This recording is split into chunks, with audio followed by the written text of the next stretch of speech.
കൃപയുടെ വാസസ്ഥലം കൃപാസനം, കൃപയുടെ വാസസ്ഥലം കൃപാസനം. വേദനിക്കുന്നവർക്കെന്നും ആത്മധൈര്യത്തിനഭിഷേകം, വചനത്തിനഭിഷേകം, ആത്മസൗഖ്യത്തിനഭിഷേകം. വരുവിൻ നിങ്ങൾ യേശുവിൻ സന്നിധേ, അവനേകും സാന്ത്വനം. കൃപയുടെ വാസസ്ഥലം കൃപാസനം, കൃപയുടെ വാസസ്ഥലം കൃപാസനം.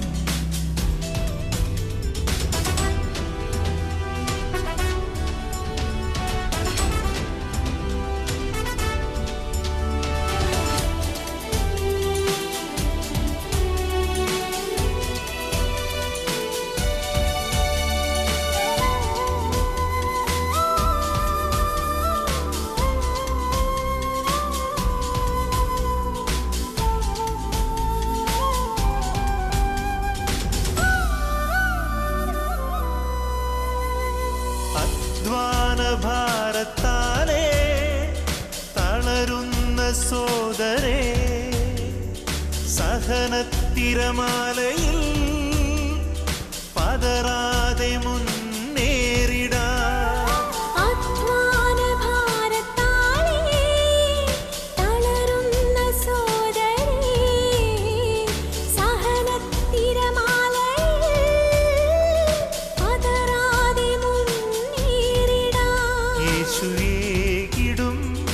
അഭിഷേകം സാന്ത്വനാഭിഷേകം, യേശുവേകിടും അഭിഷേകം സാന്ത്വനാഭിഷേകം.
പരിശുദ്ധ പരമ ദിവ്യകാരുണ്യത്തിന് നേരവും ആരാധനയും സ്തുതിയും പുകഴ്ചയും ഉണ്ടായിരിക്കട്ടെ.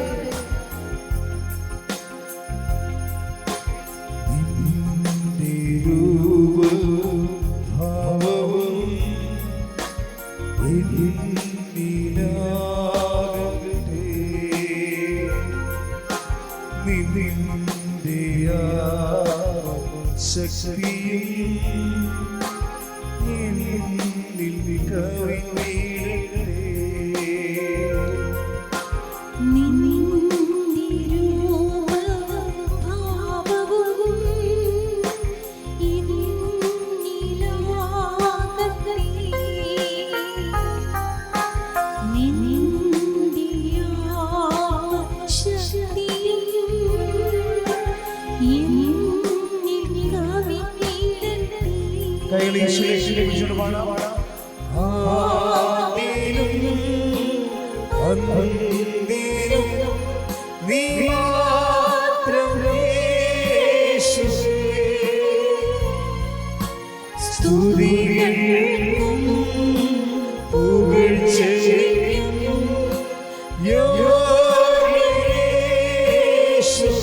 എന്റെ ഇഷ്ടങ്ങൾ ഒന്നുമേ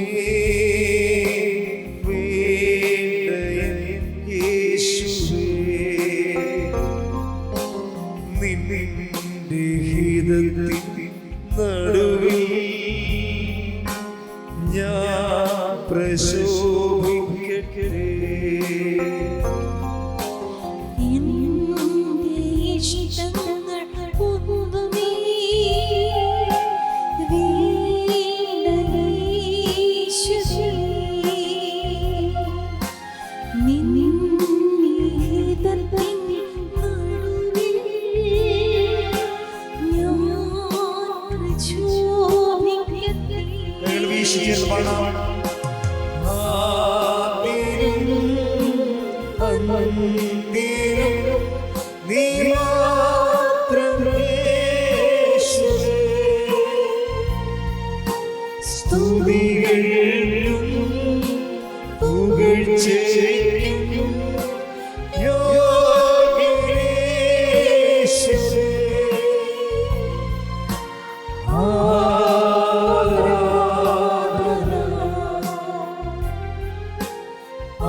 പരിശുദ്ധ പരമദിവ്യകാരുണ്യത്തിന് നേരവും ആരാധനയും സ്തുതിയും പുകഴ്ചയും ഉണ്ടായിരിക്കട്ടെ.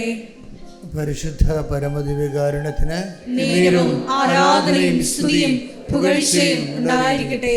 പരിശുദ്ധ പരമദിവ്യകാരുണ്യത്തിന് നേരവും ആരാധനയും സ്തുതിയും പുകഴ്ചയും ഉണ്ടായിരിക്കട്ടെ. എൻ്റെ പ്രിയപ്പെട്ടവരെ,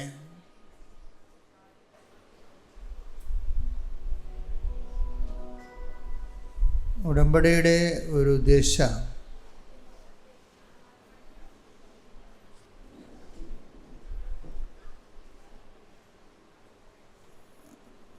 നമ്മുടെ താൽക്കാലികമായ ഒരു ജീവിത പ്രശ്നം പെട്ടെന്ന് പരിഹരിച്ച് കിട്ടുക മാത്രമാണെങ്കിൽ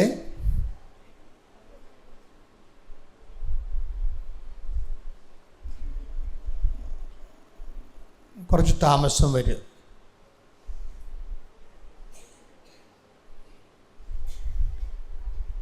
അങ്ങനെ ഒരു ടെമ്പററി റിലേഷൻ, അതിൻ്റെ കാരണം എന്താണെന്ന് വെച്ച് കഴിഞ്ഞാൽ നമ്മുടെ ഉടമ്പടിയുടെ ഉദ്ദേശം നമ്മുടെ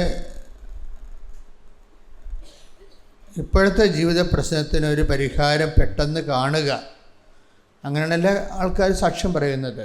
അതിൽ തെറ്റൊന്നുമില്ല, അത് നടക്കും. പക്ഷെ അതല്ല, അങ്ങനെ ഒരു ജീവിത പ്രശ്നം പെട്ടെന്ന് പരിഹരിക്കുക മാത്രമാണ് ഉടമ്പടി എടുക്കുന്നവരുടെ ഉദ്ദേശമെങ്കിൽ ഉടമ്പടി ശരിക്കും താമസിക്കും, ഒരു സംശയമില്ല. ചില ആൾക്കാരുടെ ഉടമ്പടിയെങ്കിലും വളരെ താമസിക്കുന്നുണ്ട്, ഞങ്ങൾ പ്രതീക്ഷിക്കുന്നതിനേക്കാൾ കൂടുതൽ താമസിക്കുന്നുണ്ട്.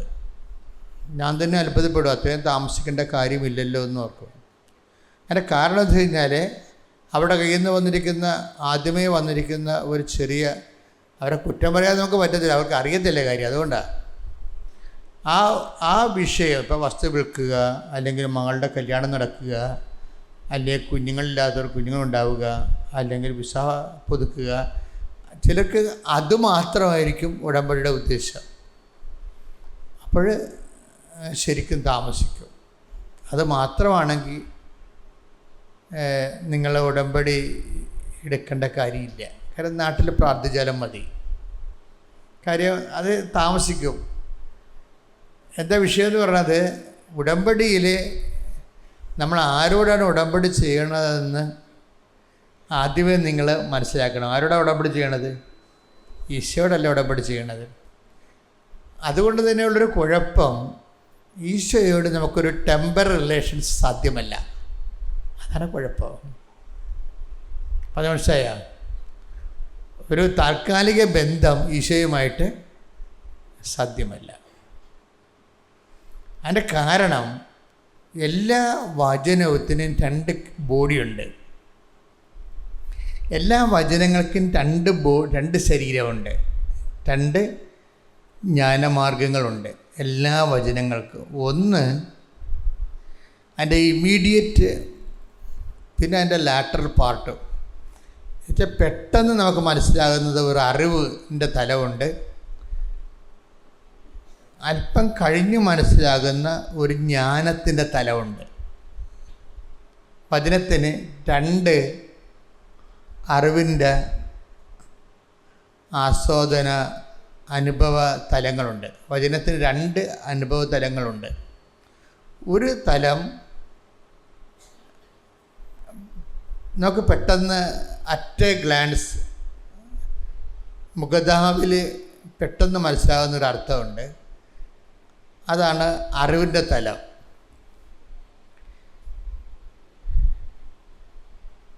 കുറച്ച് കഴിഞ്ഞ് മനസ്സിലാകുന്ന ഒരർത്ഥമുണ്ട്, അതാണ് ജ്ഞാനത്തിൻ്റെ തലം.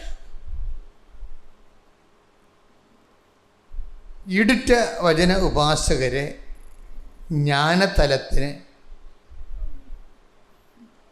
കൂടി പ്രാധാന്യം കൊടുക്കും. അല്ലാതെ കാര്യമാത്ര പ്രസക്തർ ഇപ്പോഴുള്ള വിഷയത്തിനെ പ്രാധാന്യം കൊടുക്കത്തുള്ളൂ.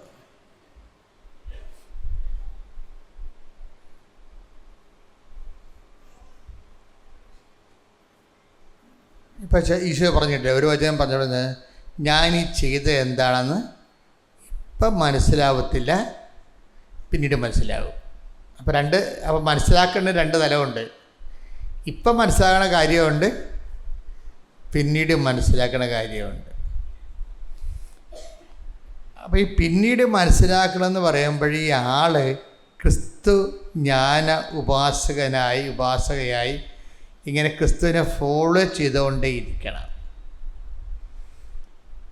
അല്ലാതെ ഓൾറെഡി സഡൻ ഒരു ജോലിയില്ല എന്നും പറഞ്ഞുകൊണ്ട് കർത്താവിൻ്റെ കവന്നടിച്ച് വീണ് കിട്ടിയാൽ കിട്ടി, പോയെന്നും പറഞ്ഞ് അതോടുകൂടി ആ ചാപ്റ്റർ ക്ലോസ് ചെയ്ത് പോകുന്നവരില്ലേ, അവരെ സംബന്ധിച്ചിടത്തോളം ദൈവത്തിന് നിങ്ങളെ വിശ്വസിക്കാൻ നിങ്ങൾ സമയം കൊടുക്കണ്ടേ? ഇതാണ് വിഷയം. ദൈവത്തിന് നിങ്ങളെ ഒന്ന് വിശ്വസിക്കാൻ ദൈവത്തിന് നിങ്ങൾ സമയം കൊടുക്കണം. നമ്മൾ ദൈവത്തെ വിശ്വസിക്കണം അല്ലെന്ന് ഞാൻ എപ്പോഴും നിങ്ങളോട് പറഞ്ഞിട്ടുണ്ട് കാര്യം. ദൈവത്തിന് നിങ്ങളെ വിശ്വസിക്കാൻ നിങ്ങൾ ദൈവത്തിന് സമയം കൊടുക്കണം. അതിനെന്ത് ചെയ്യും? അതിൻ്റെ ലാറ്റർ പാർട്ട് ഇപ്പം നിങ്ങൾക്ക് മനസ്സിലാവത്തില്ല, പിന്നീട് മനസ്സിലാകുന്ന എന്ന് ഈശോ പറയുമ്പോൾ ഒരു കണ്ടിന്യൂ റിലേഷനാണ് ഈശോ ഉദ്ദേശിക്കുന്നത്. അല്ലാതെ ഒരു താൽക്കാലിക വീടില്ല, ജോലിയില്ല, വിവാഹമില്ല എന്നും പറഞ്ഞുള്ള താൽക്കാലിക റിലേഷൻസ് ഈശോയുമായിട്ട് സാധ്യമല്ല. അത് ആണ് എൻ്റെ ഒരു ഗുഡൻസ്. നിങ്ങളൊരു കണ്ടിന്യൂ റിലേഷനെയാണ് ഈശോയുമായിട്ട് മുന്നോട്ട് പോകണമെന്നുണ്ടെങ്കിൽ നിങ്ങൾ ആദ്യമേ ചില നിലപാടുകൾ എടുക്കണം. എന്താണ്? ഞാൻ ഈ പറയുന്ന വിഷയം എനിക്ക് തന്നെ ഗുണമോ എനിക്ക് തന്നെ ദോഷമോ എന്ന് എനിക്കറിയത്തില്ല. പക്ഷേ എനിക്ക് ഒന്നറിയാം, ഞാൻ ഈ വിഷയം കിട്ടിയാലും കിട്ടിയില്ലെങ്കിലും ഞാൻ നിൻ്റെ കൂടെ തന്നെ നിൽക്കും. അതാണ് നമുക്കെടുക്കാവുന്നൊരു നിലപാട്. മനസ്സിലായില്ലേ? അത് ബുദ്ധിപൂർവമായൊരു നിലപാടാണ്. കാര്യം കർത്താവുമായിട്ട് നമുക്കൊരു ടെമ്പററി റിലേഷൻസ് സാധ്യമല്ലാത്തത് കൊണ്ടാണ്. അപ്പോൾ എൻ്റെ വിഷയം കിട്ടിയാലും എൻ്റെ ജപ്തി നടപടി ആണ് ഇപ്പോൾ എനിക്കുള്ളത്. അത് മാറിയാലും മാറിയില്ലേലും ഞാൻ നിന്നെ തന്നെ സേവിച്ച് നിൻ്റെ കൂടെ തന്നെ നിൽക്കും എന്ന് ഇപ്പം അച്ഛൻ പറഞ്ഞത് കൊണ്ടല്ല നിങ്ങൾ പറയേണ്ടത്. നിങ്ങളതൊരു തീരുമാനമായിട്ടെടുക്കണം മനസ്സിൽ. അതിന് എന്താണ് അടിസ്ഥാനമെന്ന് നിങ്ങൾ എന്നോട് ചോദിച്ചാൽ ദിനംകൂടികളുടെ യേശു അനുഭവം തന്നെയാണ്. ഈശോനെ അനുഭവിച്ചിട്ടുള്ളവർ അങ്ങോട്ടങ്ങോട്ട് ചെല്ലുന്തോറും കുറച്ചുകൂടി റിലേഷൻസ് മധുരതരമാകാൻ സാധ്യതയുണ്ട്. നിങ്ങളെ പെട്ടെന്ന് കിട്ടുന്ന വിഷയത്തിൽ ആസ്പദമാക്കിയിട്ട് ഇനി വേറെ ഒരു ജ്ഞാനം പറഞ്ഞു തരാനുള്ളത്, ഇപ്പം നിങ്ങൾ എടിപിടി എന്നും പറഞ്ഞൊരു വിഷയത്തിന് കർത്താവിൻ്റെ അടുത്ത് തിരുസന്നിധി വന്നു, ചിലപ്പോൾ അപ്പം തന്നെ അതിന് മറുപടി ഉണ്ടാവും.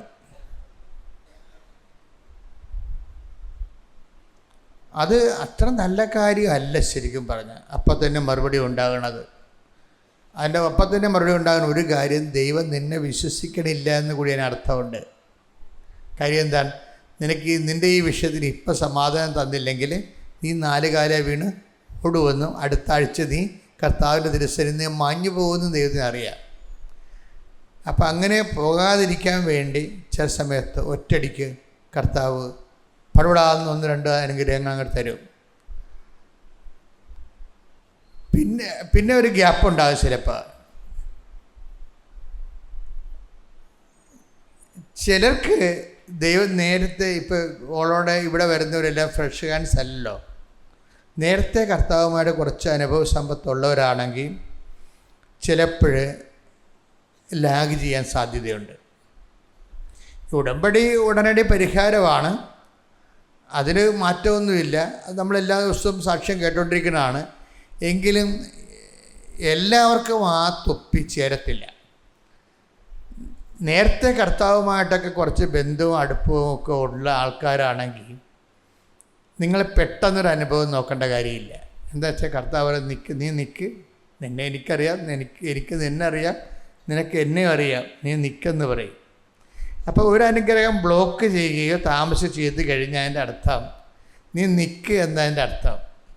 എനിക്ക് നിന്നോട് കൂടുതൽ സംസാരിക്കാനും ഇൻട്രാക്ട് ചെയ്യാനും ഈ ക്യാഷ് ആൻഡ് കൈൻഡിൻ്റെ മെറ്റീരിയൽ ബെനഫിറ്റ്സിൻ്റെ അപ്പുറത്ത് നമ്മൾ തമ്മിലൊരു മെറ്റഫോറിക്കൽ ആയിട്ടുള്ള റിലേഷൻസ് ഉണ്ട്. ഒരു വസ്തു വിഷയാതീതമായ ഒരു ആധ്യാത്മികതയുണ്ട്.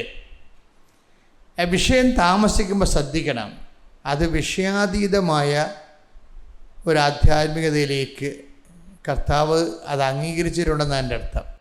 ഹല്ലേലൂയ ഹല്ലേലൂയ ഹല്ലേലൂയ ഹല്ലേലൂയ. യേശുവേ നന്ദി. ഹല്ലേലൂയ.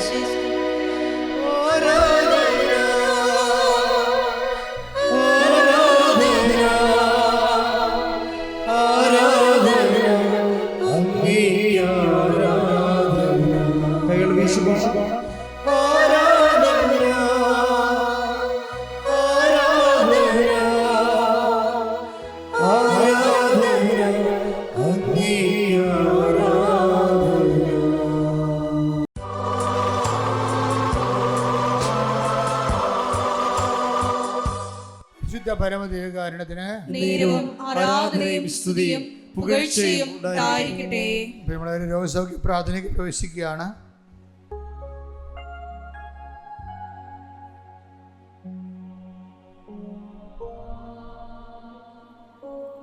അച്ഛൻ പ്രാർത്ഥിക്കുമ്പോൾ മക്കള് വിശ്വാസത്തിലും പ്രത്യാശയും ദൈവസ്നേഹത്തിനും ആ പ്രാർത്ഥന സ്വീകരിച്ചുകൊണ്ട് ഇടിമുഴക്കം പോലെ ശ്രദ്ധിച്ചുകൊണ്ട് നിൽക്കണം. ഓരോ രോഗങ്ങൾ, ഓരോ ജീവിത തടസ്സങ്ങൾ, ദുരിതങ്ങൾ കർത്താവ് പരിശുദ്ധമ്മയുടെ മാധ്യസ്ഥ എടുത്തു മാറുന്ന സമയമാണ്. ശ്രുതികളുടെ ഹല്ലേലൂയ, ഹല്ലേലൂയ, ഹല്ലേലൂയ, ഹല്ലേലൂയ, ഹല്ലേലൂയ, ഹല്ലേലൂയ. മഹത്വം, മഹത്വം, ആരാധന, ആരാധന. ഹല്ലേലൂയ, ഹല്ലേലൂയ. കർത്താവിന്റെ ഉന്നതമായ നാമത്തിന് സ്വന്തം ചെയ്യുന്ന കർത്താവേ, കർത്താവേ നിന്റെ വിശുദ്ധ പൗരോഹിത്യത്തെ മഹത്വപ്പെടുത്തുന്ന പ്രാർത്ഥിക്കുന്ന കർത്താവ്, കർത്താവിൽ സഭയിലുള്ള സാന്നിധ്യം പ്രകടമാക്കണമേ കർത്താവ്. അങ്ങനെ തിരുമുറവാണെന്ന് വലതുകര, അനുഗ്രഹത്തിന് വലതുകര, പരിശുദ്ധ അമ്മ കൃപാസനത്താലെ ജീവനോടെ പ്രത്യക്ഷപ്പെട്ട പരിശുദ്ധമ്മയുടെ മാധ്യസ്ഥത്തിലെ ഓരോ മകൻ്റെ മേലും വെക്കണമെന്ന് പ്രാർത്ഥിക്കുന്ന, ഓരോ മകളുടെ മേലും വെക്കണമെന്ന് പ്രാർത്ഥിക്കുന്ന ഗർഭിണികളെ ആശീർവദിക്കണമേ, മക്കളില്ലാത്തവരെ ആശീർവദിക്കണമേ, മാരരോഗികളെ ആശീർവദിക്കണമേ. ഉച്ച മുതൽ ഉള്ളംകാൽ വരെ കർത്താവിൻ്റെ രക്തം പടരട്ടെ എന്ന് പ്രാർത്ഥിക്കുന്ന കർത്താവ് സ്വർഗം തുറക്കണമേ. എലിയാവിൻ്റെ പ്രാർത്ഥനയെ പ്രസാദിച്ചുകൊണ്ട് സ്വർഗം തുറന്നുകൊണ്ട് കർത്താവ് മഴ പെയ്ച്ചതുപോലെ അനുഗ്രഹത്തിൻ്റെ മഴ പെയ്തിറങ്ങട്ടെ എന്ന് പ്രാർത്ഥിക്കുന്ന അനുഗ്രഹത്തിൻ്റെ മഴ, മാതാവിൻ്റെ പ്രത്യക്ഷ ഗണത്തിൻ്റെ വാഗ്ദാനമായ അനുഗ്രഹത്തിൻ്റെ മഴ ഓരോ മകൻ്റെ മേലും മകളുടെ മേലും അങ്ങ് കർത്താവെ ആഞ്ഞു വീശണമെന്ന് പ്രാർത്ഥിക്കുന്നു. കർത്താവെ കൊടിയക്കാറ്റടിക്കണമേ, ആത്മക്കാറ്റാൽ അങ്ങനെ അഭിഷേകം ചെയ്യണമെന്ന് പ്രാർത്ഥിക്കുന്നു. ദൈവത്തിൻ്റെ കരുണ, ദൈവത്തിൻ്റെ കൃപ, ദൈവത്തിൻ്റെ ശക്തി, ദൈവത്തിൻ്റെ വിടുതൽ, മാരക രോഗങ്ങൾ, തീരാവേദികൾ, ജീവിത ദുരിതങ്ങൾ യേശു ക്രിസ്തുവിൻ്റെ ഉന്നതമായ നാമത്തിൽ മാറിപ്പോകട്ടെ. ജോലിയില്ലാത്തവർ, വിട്ട് തളർന്നു കിടക്കുന്നവർ, മഹാരോഗികൾ, മാർഗരോഗികൾ യേശുവിൻ്റെ നാമത്തിൽ സൗഖ്യം പ്രാപിക്കട്ടെ. യേശു കുഞ്ഞുങ്ങളില്ലാത്തവർ, ആശുപത്രിയിൽ കിടക്കുന്നവർ, കർത്താവ് ജോലിയില്ലാത്തവർ, സമാധാനം ഇല്ലാത്തവർ, വിട്ടുപിരിഞ്ഞ് ജീവിക്കുന്നവർ, ഗർഭസ്ഥ ശിശുവിന് തകരാറുള്ളവർ, കർത്താവ് അവർ ശരീരത്തിൽ ഇപ്പോഴേ ചൂടനുഭവിക്കട്ടെ. കർത്താവ് നീ അവരെ സ്പർശിക്കുന്നു, നീ അവരെ സൗഖ്യപ്പെടുത്തുന്നു. അവിടെ കുഞ്ഞുങ്ങളെ, ആരോഗ്യമുള്ള കുഞ്ഞുങ്ങളെ പ്രസവിക്കാൻ നീ അവർക്ക് അഭിഷേകം നൽകുന്നുവെന്നുണ്ട്. അടയാളമായി ഉച്ച മുതൽ ഉള്ളംകാല് വരെ കർത്താവ് ശരീരത്തിൽ ചൂടനുഭവിക്കാൻ പ്രാർത്ഥിക്കുന്ന അവരെല്ലാം കർത്താവിനെ അഭിഷേകം സ്നാനപ്പെടുകയും കർത്താവിൻ്റെ സത്യം ത്വക്ക് രോഗികൾ, ക്യാൻസർ രോഗികൾ, വിശർപ്പ് രോഗികൾ, PCOD രോഗികൾ, അലർജി രോഗികൾ, യേശുവിൻ്റെ ഉന്നതമായ നാമത്തെ, പ്രഷർ രോഗികൾ, ഷുഗർ രോഗികൾ, മുടികൊഴിച്ചിലുള്ളവർ, ശരീരത്തിലെ വേദനയുള്ളവർ, ഉറക്കമില്ലാത്തവർ കർത്താവിൻ്റെ നാമത്തിൽ സൗഖ്യം പ്രാപിക്കട്ടെ. കർത്താവിൻ്റെ ശക്തി കണ്ടേ. എൻ്റെ കർത്താവിൻ്റെ ഉന്നതമായ നാമത്തിൽ സഭയുടെ വിൽക്കുന്ന ജോലിയില്ലാത്തവർ, പഠനങ്ങളുടെ പരീക്ഷകൾ പരാജയപ്പെട്ടവർ, കർത്താവ് ഒരു തരത്തിലും മുന്നോട്ട് പോകാൻ ആവശ്യമില്ലാതെ എന്ത് ചെയ്യണമെന്ന് അറിയാതെ വിഷമിച്ച് ജീവിക്കുന്നവർ, കർത്താവ് ഒരു മറുപടി ഇല്ലാതെ വിഷമിക്കുന്നവർ, കർത്താവ് എല്ലാം തെരഞ്ഞല്ലോ എന്ന് വിചാരിച്ചുകൊണ്ട് ഇനി മുന്നോട്ട് പോകാൻ പറ്റത്തില്ലോ എന്ന് വിചാരിച്ചുകൊണ്ട് കണ്ണീരടക്കിക്കൊണ്ട് ജീവിക്കുന്ന മക്കളെ, കർത്താവെയും ആത്മഹത്യയെക്കുറിച്ച് ചിന്തിക്കുന്നവരുടെ മേൽ ഇപ്പോൾ അവർ തുടരണമെന്ന് പ്രാർത്ഥിക്കുന്നു. അവിടെ ജീവിതത്തെ കർത്താവ് യൂട്ടേൺ എടുപ്പിക്കണം പ്രാർത്ഥിക്കുന്നു. എൻ്റെ കർത്താവിൻ്റെ ഉന്നതമായ നാമത്തിൽ സഭയുടെ അധികാരം 39 വർഷം ഞാൻ അർപ്പിച്ച കൃപാന്റെ യോഗ്യതയാൽ കൃപാസ്ഥാനത്താറ് ജീവനോടെ പ്രത്യക്ഷപ്പെട്ട പരിശുദ്ധ അമ്മയുടെ മധ്യത്തിൽ ആ താരയിൽ നടന്ന 10,000 ആരാധന ശക്തിയാൽ മാർഗരോഗങ്ങള്, തീരാവേദികള്, ദുരിതങ്ങള്, തടസ്സങ്ങള് യേശുവിന്റെ നാമത്തില് മാറിപ്പോകട്ടെ, സൗഖ്യമാകട്ടെ.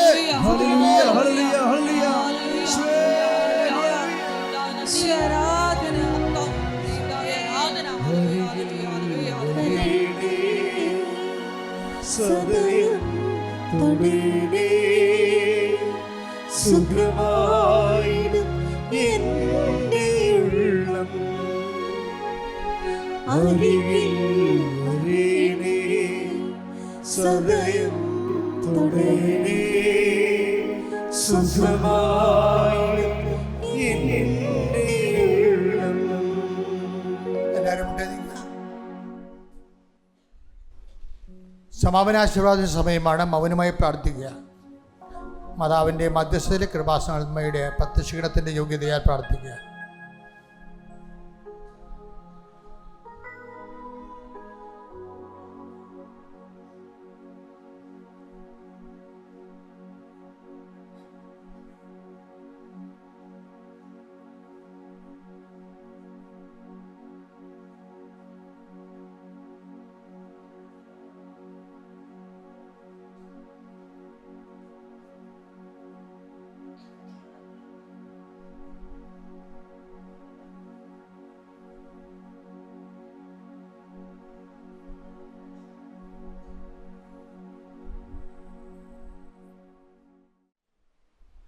സമാപന ആശീർവാദമാണ്.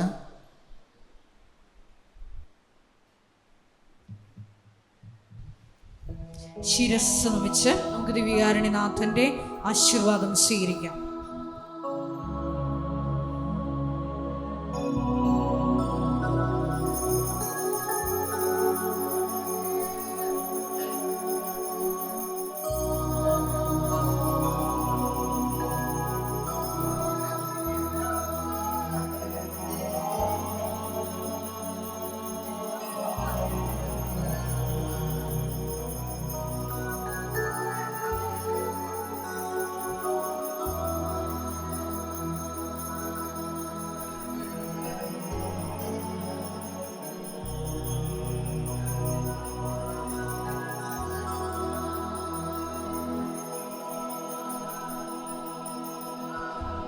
പരിശുദ്ധ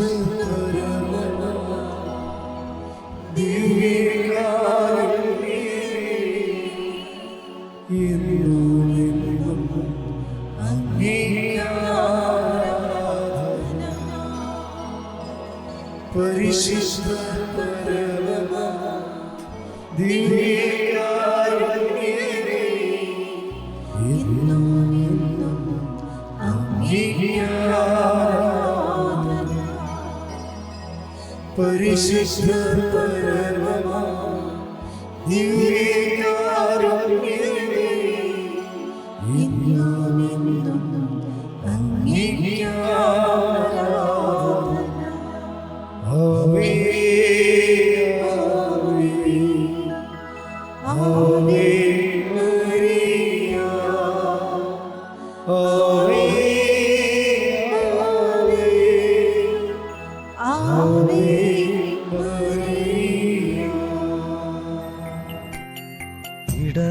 ഇടനെഞ്ചിലെരിയുന്ന കനലിൻ്റെ ചൂടേറ്റ് കൊഴിയുന്ന കണ്ണുനീർമുത്തെടുത്ത് അമ്മേ നിനക്കായി ഞാൻ